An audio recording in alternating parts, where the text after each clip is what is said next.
We're here in assembly for the BRSCC Mazda MX-5 Championship. Race 2A is about to get underway, and we have Will Blackwell Chambers, as you know, current championship lead, but by only 12 points after yesterday's race 1. Now he's down in 4th. We have Jack Brewer, who came third, John Langridge, who came second, as you would expect. But as I say, John's only 12 points behind Will, who's currently down in 4th. Now, I personally don't know this track very well, James, but I know you're a bit more experienced than me at this place. So what are you thinking more technically? What should we be expecting from these drivers? Well, they're running the Avon tyres for the second time now, and obviously in these high temperatures they're starting to really get the feel for them. Yesterday a few drivers are complaining about the degradation, but a few drivers aren't, so tyre pressures are going to be critical. It's a little bit cooler today, but towards the end of the race the rears are getting a little bit squishy. It's not just about the cars, it's also about the drivers. So how would you look after yourself in this sort of temperature conditions? Well, yeah, 20-minute race doesn't sound too long, but you know, with these temperatures, if you push too hard too soon, you're in danger of wearing your rears out and wearing yourself out as well. Some of these drivers might not be used to racing in these type of temperatures, and with no roof and the sun beating down on you, it could all play a part, really. Right, well, a lot to look forward to. So on that note, we're going to hand it over to Andy McEwan to run you through all of the action.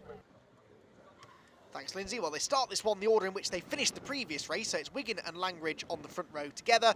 Wigan looking for his second victory. Jack Brewer and Will Blackwell Chambers are next, ahead of Ollie Allwood and Jason Greatrex. Then Seb Fisher and Adam Bessel share row 4, with Steve Foden and Adam Craig on the 5th row together. Martin Tolley and Marcus Bailey are next, ahead of Lewis Cannon and Jack Moody. Then Matt Pollard and Stuart Simmons, with David Waters, Ben Hansey, Ollie Graham and Callum Greatrex rounding out the top 20.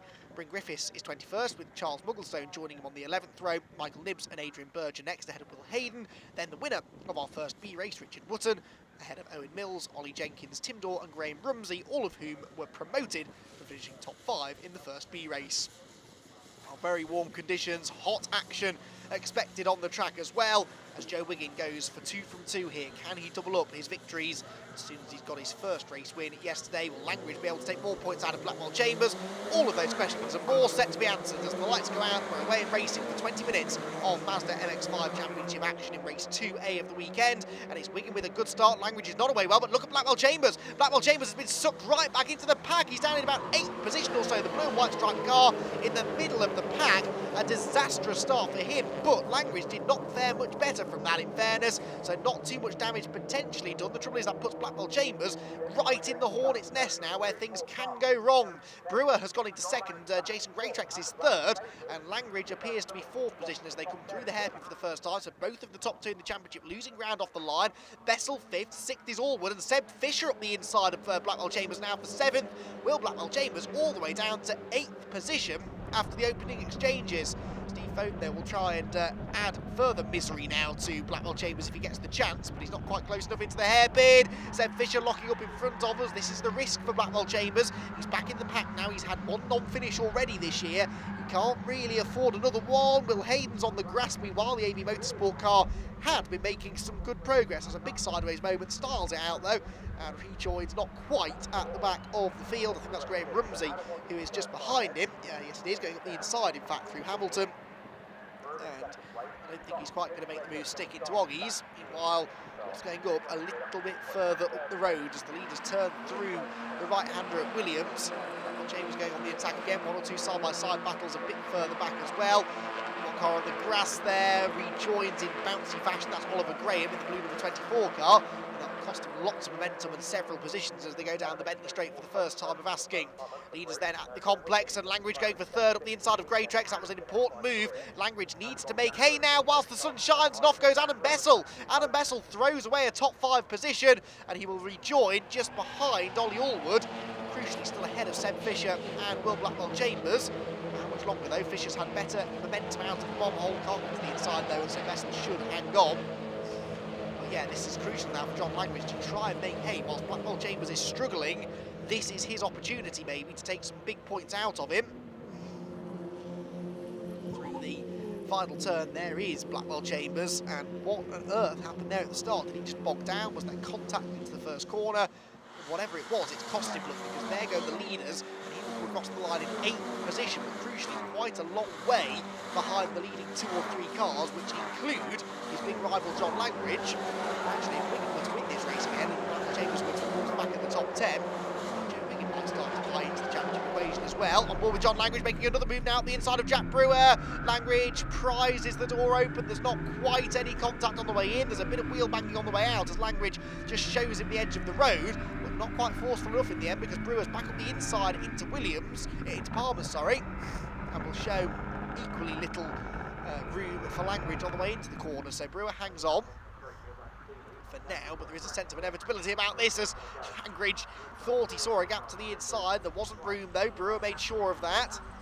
Got to be careful here though, because if they keep scrapping, it could allow Joe Wigan to pull away.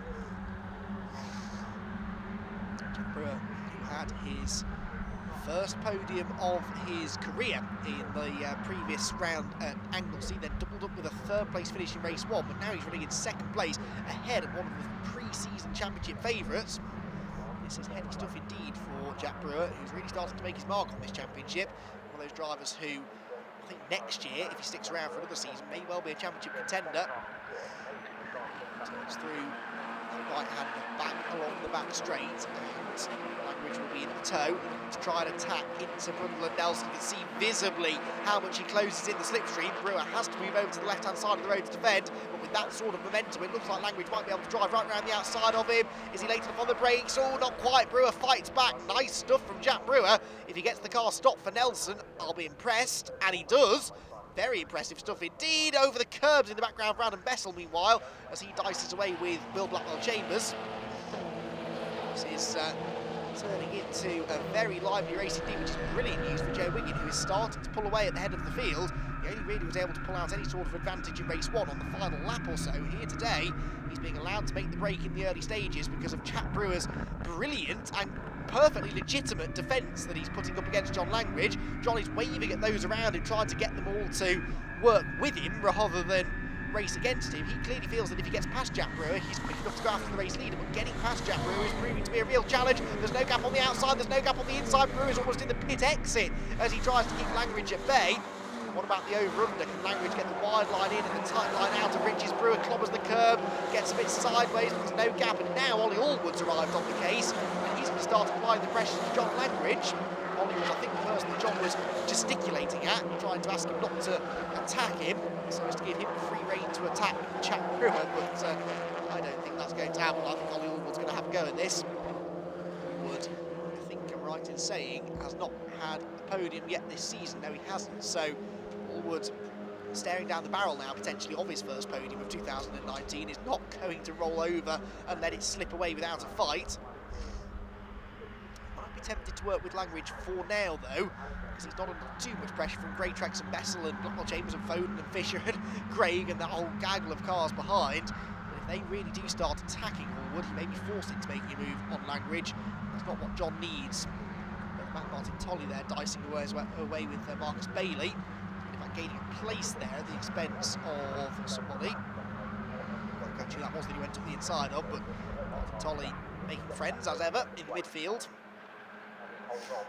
Second place battle on back at Williams. Just a touch wide for Jack Brewer. Now he's going to be a sitting duck again in the slipstream. The difference this time is that Langridge daren't go to the outside because that might leave him vulnerable to attack from Allwood behind. Has he found a gap on the inside though? Yes, he has. Langridge this time goes to the inside down at Brundle, eases Brewer to the edge of the road, but Jack simply will not say die and tries to hang tough around the outside to get the inside at Nelson. He can't do it though, and so Langridge has managed finally to move into that 2nd position. So 98 points at the moment would go the way of John Langridge. Blackwell Chambers at this rate stands to lose maybe 8 or 10 points to his big points rival. Going this one though, anything could yet happen, anything could change in amongst this lead pack, and for Langridge that may be as good as it gets now because Wigan has pulled away, whereas for Blackwell Chambers there is still the potential for him to gain further places and negate the damage being done. He doesn't really seem to have the pace to do anything about it, does he, at the moment? He might have to rely on something happening in front of him, which might be about to happen now because Jason Greatrex was pulling alongside Ollie Allwood for 4th.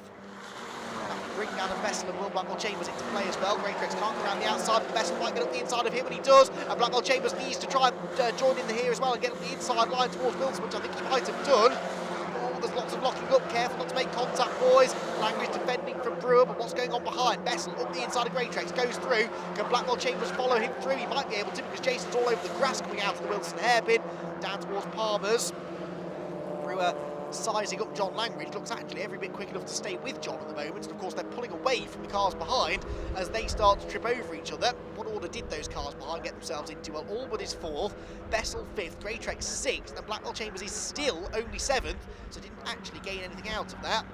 Further back, Stuart Simmons, that is, who is fighting away with Ben Hansey and Marcus Brewer. And Hansey in the 40 car goes up the inside, the white, green and black machine, and Brewer following him through, almost pushing him through. And Simmons, unfortunately, is the man who ends up on the grass, so will definitely not be able to retaliate into the next corner. It's fantastic racing there at the head of the field with the championship contenders so closely involved in that battle as well. It takes on extra significance.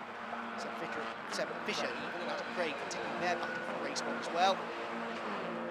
And there's the gap back to Martin Tolley, and then this Hansey and Bailey battle. Head back along the Bentley Straight. Marcus Bailey, one of the lead masters in this race. In fact, I think Martin Tolley is the class leader. Oh, and Bessel's off again for the 2nd time at Brundle and Nelson. Now, where does he rejoin, crucially? Still ahead of Blackwell Chambers? I think so. But Blackwell Chambers was making a move up the inside of Jason Greatrex there. How's that all going to work out? We're on board with Steve Foden. He's got a grandstand view, albeit a slightly distant view of what's happening. And Hansey and Greatrex are still side by side and debating that 5th position. Can Blackwell Chambers take advantage of it? No, he can't. So Blackwell Chambers tries, he might, just doesn't seem to have the speed. Now, we heard the discussion pre-race about these new tyres that they're on for the 2nd meeting in a row this year. I wonder whether or not maybe that's what's happening here. Maybe Blackwell Chambers just not quite as at home on these tyres. Maybe that is why we're seeing him not able to keep up the sort of pace we saw earlier in the year. But I say that he managed to win 2 races at Anglesey last time on these tyres, albeit in slightly changeable conditions. Who knows? Either way, the point is Blackwell Chambers is struggling here. He's trying to drive back alongside Adam Bessel now as they go down the short straight towards the Wilson hair. Steve Foden getting closer and closer now to these 3 as well as they keep on tripping over each other. If he can get there, he could potentially take some more points away from Blackwell Chambers.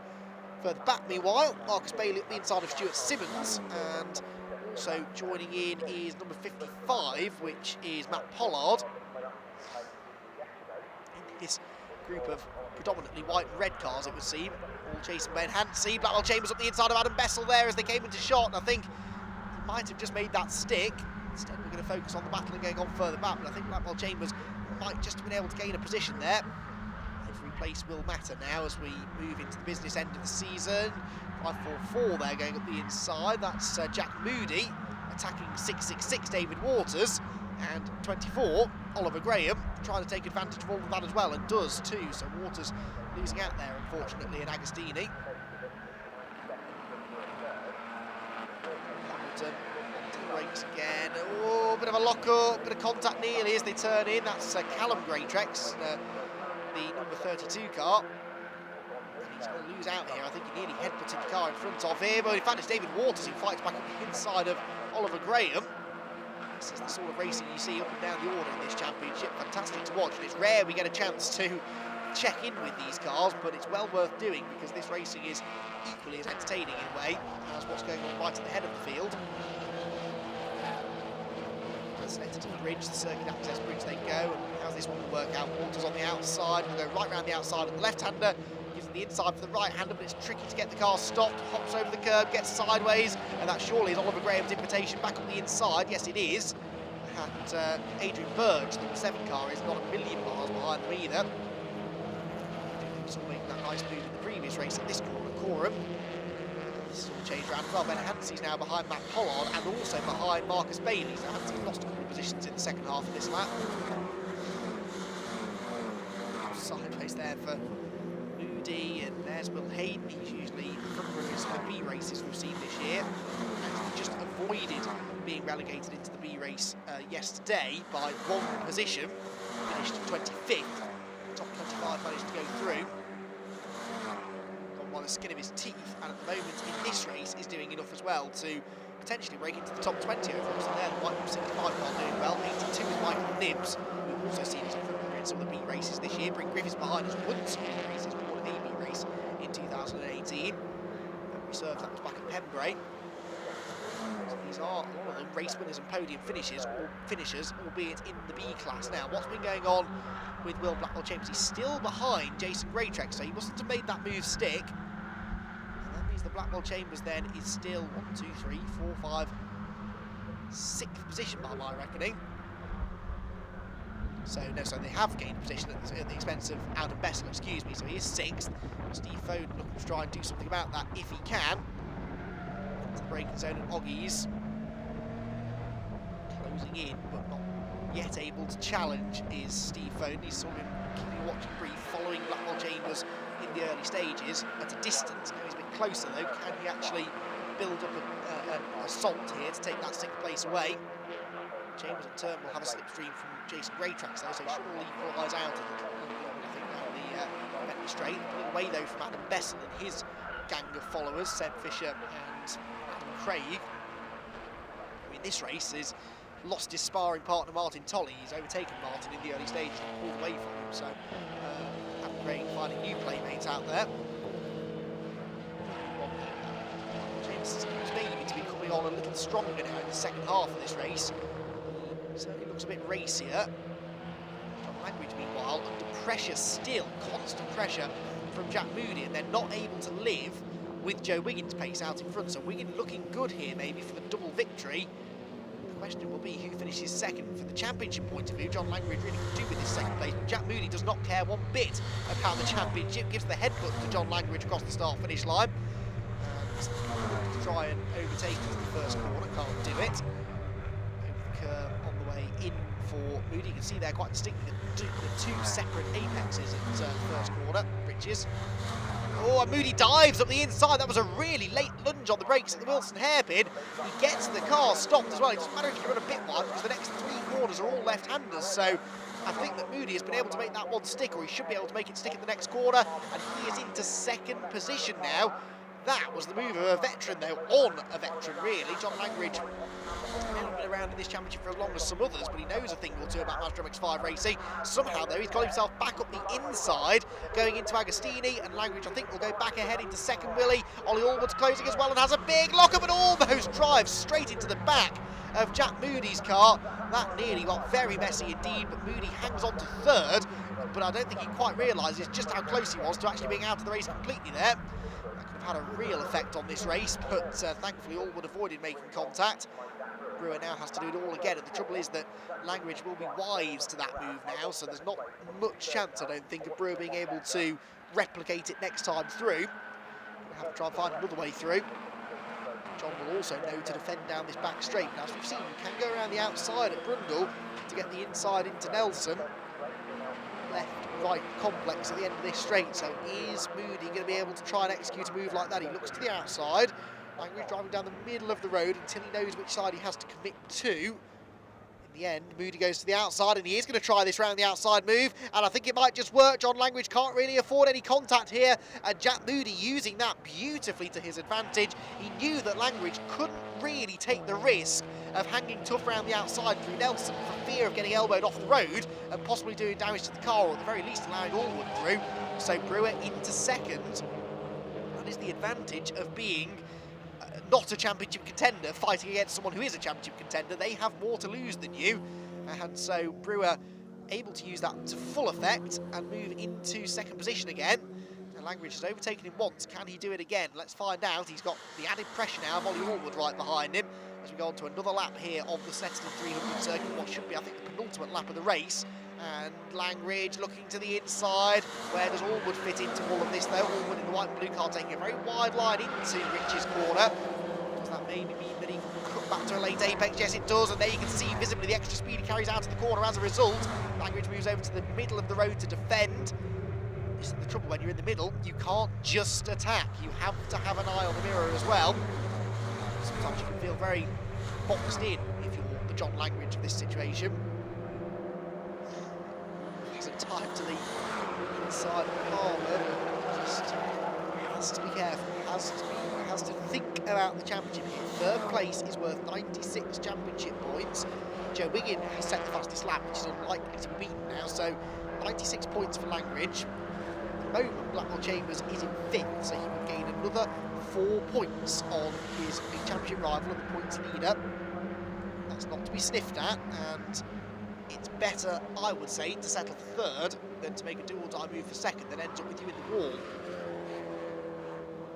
Or perhaps worse still, in the clerk of the course's office if you do make some contact, because a disqualification in many ways is worse than a non-finish, because you can't count a disqualification as a dropped score, so that really does deter the drivers from making any really silly moves, which is a good thing, really.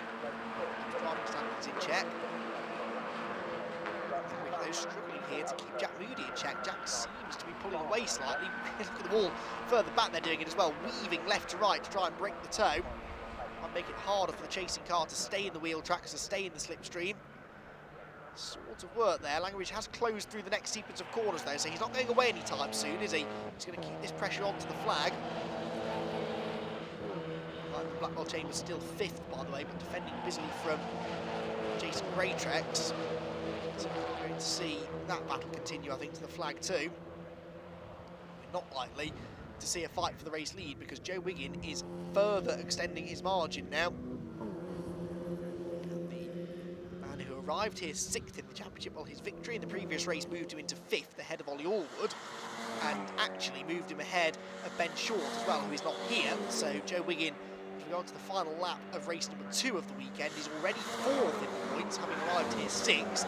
This result might be enough to move him ahead of Adam Bessel into 3rd, so it looks really good here for Wiggin to at least move himself into the top 3 in the championship at Snetterton.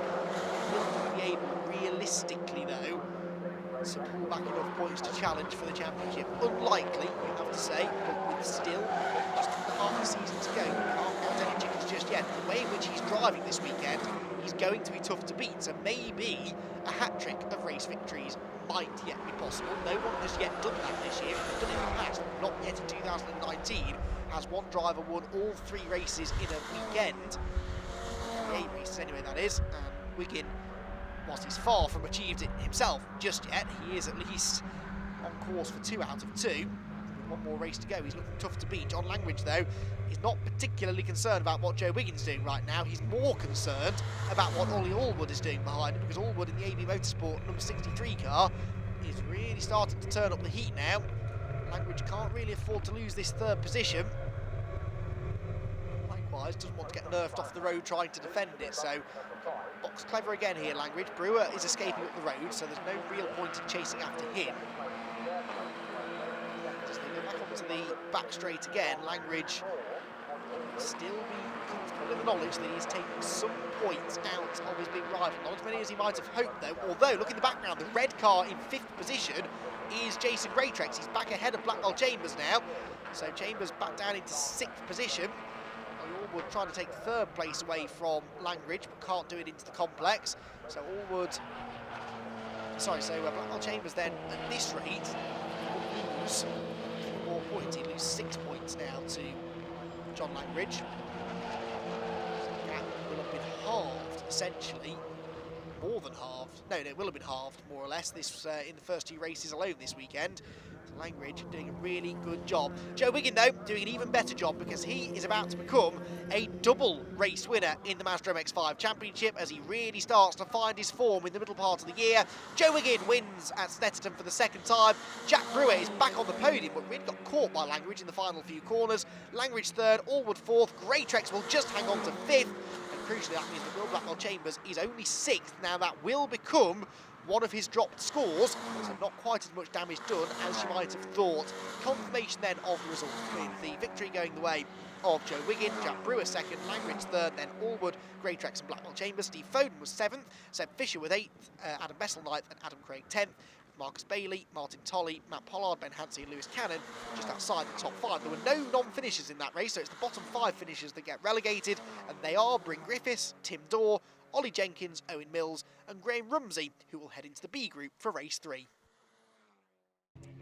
All right, Joe, well, lights to flag victory. You made that look easy today. Yeah, I just want to say first of all thanks to Tucker Motorsport, Eco Trailer, CN Signs and my stepdad Declan McDonald for all the hard work. That was for them again. The car was on rails. You know, I don't even know what else to say. I didn't think it was going to be as easy, but the car was absolutely phenomenal and we just were able to drive away. And a brilliant congratulations to my teammate Jack. You know, 3 podiums in a row. He's the man on the move at the moment and fair play to him. All right, Jack, started third, finished second. How was that for you today? Well, I'm going north, that's the main thing. Great race. Credit to John, he drove fantastically and we had a mega clean battle all the way through. The car felt amazing, the car was real good and I was just so happy. It was a great race. Tucker Motorsport done fantastic and thank you again to all my sponsors for just being there supporting me throughout the entire season really. All right, John, third place finish today. Was that an eye on the championship and points consolation, or were you really trying to go for it? I was trying. It was a really good race. I had a really good initial getaway and then struggled into second gear and I thought, oh, this is going to be awful now, there are cars everywhere, but just about managed to come around in fourth and I had to press on straight away and got up into second and then it was just gloves off with Jack pretty much. I was trying to make inroads into Joe and made a bit of a mistake under the bridge and he caught up again, so it was a really good clean race and I'm pleased to put in a good performance in front of Fresh Cold and Cambridge FD who are here today.